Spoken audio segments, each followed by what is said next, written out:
Hello दोस्तों, नमस्ते, प्रणाम। आप लोग कैसे हैं? उम्मीद करती हूँ कि आप लोग ठीक होंगे। और एक हमारी झुलनिया वाली मौसी एक आसान मैया गीत सुनाने जा रही हैं। गाना कैसा लगे लाइक करिएगा, सब्सक्राइब करिएगा, कमेंट में जरूर बताइएगा गाना कैसा लगे। नए होंगे तो फुल आवाज के साथ सुनिएगा। धन्यवाद। साँझ भये होई गए सवेरा, आसान मैया लैला बसेरा। साँझ भये होई गए सवेरा, आसान मैया लैला बसेरा। लैला बसेरा मैया लैला बसेरा, लैला बसेरा मैया लैला बसेरा। साँझ भये होई गए सवेरा, आसान मैया लैला बसेरा।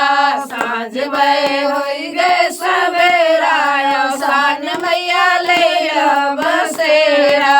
यतनी की जून मैया हमारे नगरिया, यतनी के जून बस हमारे नगरिया।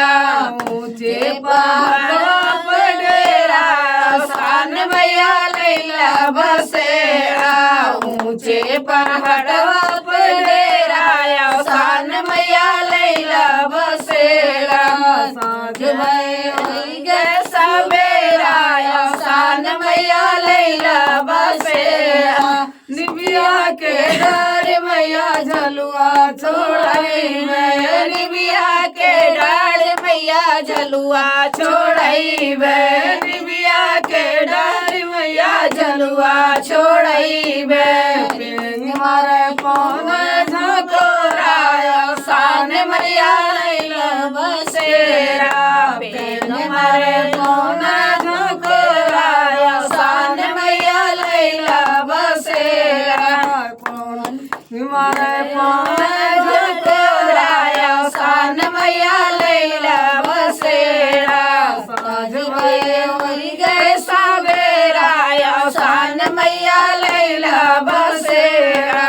दूरिया जाए मैया हमें न बुलाया, दूरिया जाए मैया हमें न बुलाया। हमें न बुलाया मैया, हमें न बुलाया, हमें न बुलाया मैया, हमें न बुलाया। फिर से लगाई लिहू डेरा, आसान मैया लैला बसेरा। फिर से लगाई लिहू डेरा, आसान मैया लैला बसेरा। साँझ भये होई गए सवेरा, आसान मैया लैला बसेरा। साँझ भये होई गए सवेरा, आसान मैया लैला